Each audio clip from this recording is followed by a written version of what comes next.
This morning I'll go in the direction of our topic, which is feeling bad about ourselves.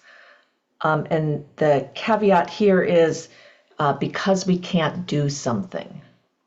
So when we feel bad about ourselves because we're not good at something, or it just doesn't come easily or naturally. And I was thinking of all the things that I wasn't good at, and somehow they got highlighted, particularly in high school. Those labels really stuck with me. Math and singing were the two.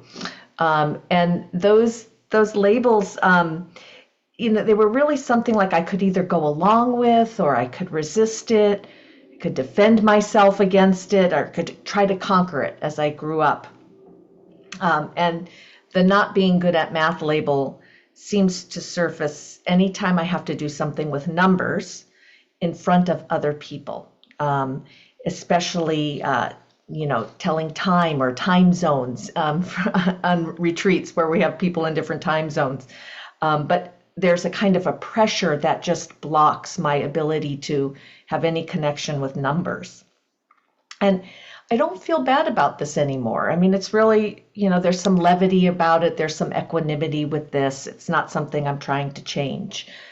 But the singing, it's much more complex. And I actually faced this in the pandemic and started taking singing lessons. And I've been taking them for about 3 years now. And I've done some singing in public. I sang at my 60th birthday party last year. And then I do try to do karaoke. And I noticed that there's no guarantee of how I'll feel after doing something like that. I can feel bad about myself, good about myself, but it is related to also how others receive me and their impressions of me. So, right, this is a big part of how I feel about myself, bad or good, or other things. So as I was writing this morning, I'm thinking, okay, why am I telling you all this? And then I'm coming, meditation, right? This is the thing we're talking about here. And this is such a common thing. We've talked about it over the years of I'm a good meditator or I'm a bad meditator, not feeling like I can meditate well. And how many times I've talked to people about meditation, and I talk about it a lot less these days because people that think they can't meditate are very certain they can't. They've never tried it, but they think they can't sit still, they can't stop their mind from thinking. All the things that they think meditation is, they know they won't be able to be good at it or to do it. But this also surprisingly surfaces for us long-term meditators, those of us who have been meditating for a while, that when the practice changes, suddenly you can't sit for 45 minutes anymore, or you don't want to, or you want to do something else besides meditate, or you want to walk and meditate, or dance and meditate, or, things change with this meditation practice. And at the beginning of that time, you often wonder, is this really meditation? Am I good at this? Is this right? Is this wrong? There's a lot of feeling about when we're trying something new or combining it with something else. And it's very easy for this feeling bad about ourselves to creep in when we're kind of breaking the boundaries of the box that we're used to living in. So one of I don't live in a box, and I don't think you do either, but you know what I mean, this kind of mental box that kind of seems very real. But one of the teachings we've brought forward over the years for this box is the four-cornered argument. And it takes something that's so believable, feelings, narratives, ideas, and runs it through a series of propositions that help us question or explore how we're feeling, or those narratives that are so believable. And this is how we write about it in the book. 4 corners of a square. So 4 possibilities. It might be true and only true. It might be false. and only false. It might be true and false. It might be neither true nor false, with the possibility that an assertion could be neither true nor, this is always confusing, right? So I'm trying to pack this into 10 minutes, but let me say it again.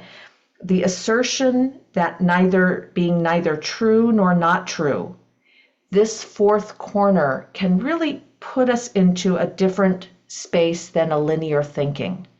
And often something kind of new or even mysterious can come to us from actually considering that this what we believe, this feeling bad about ourselves, I'll say, since that's the topic, may not be true or not true. It may be something else entirely.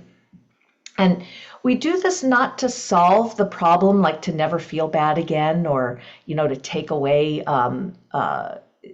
anything that we're kind of, let's say, believing. It's not to like diminish all of those or to remove them, but it is a way to expand our perspective on things, that we're just really looking for a little bit more, a little bit of an expansion or a way to explore something that's very certain. So I'll run us through the example of I'm a good meditator. Am I a good meditator? So the first one is, I am a good meditator.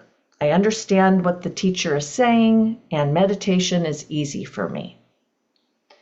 So the second corner would be, I'm not a good meditator. The teaching confuses me, and I wander about. My mind wanders all the time.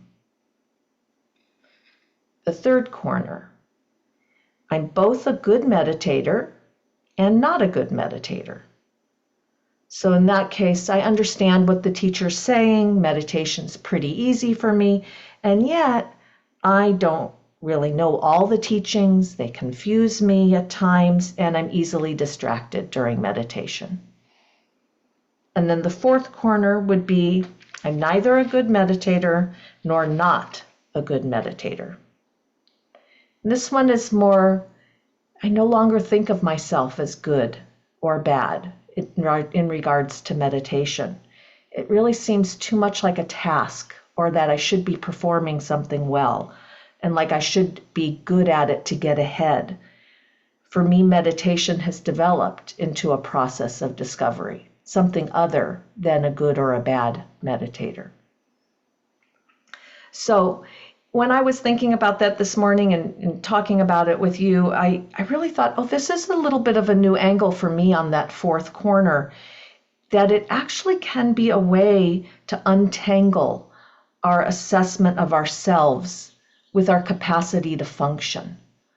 And especially as our capacity to function fluctuates or diminishes. I really feel like a lot of my feeling bad over the years has been when I can't function well, when I can't do something that I thought I should be able to do or I was expected to be able to do. So I wish I had known about this in high school, right? Like I would have listened to any teacher that told me about it in high school. But, in my fantasy, I think I would, and I'd be way ahead by now if I had taken this up.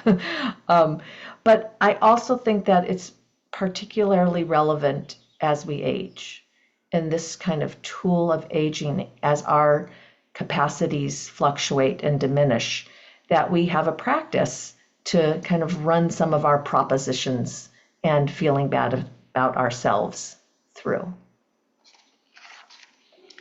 I will end the talk here. We'll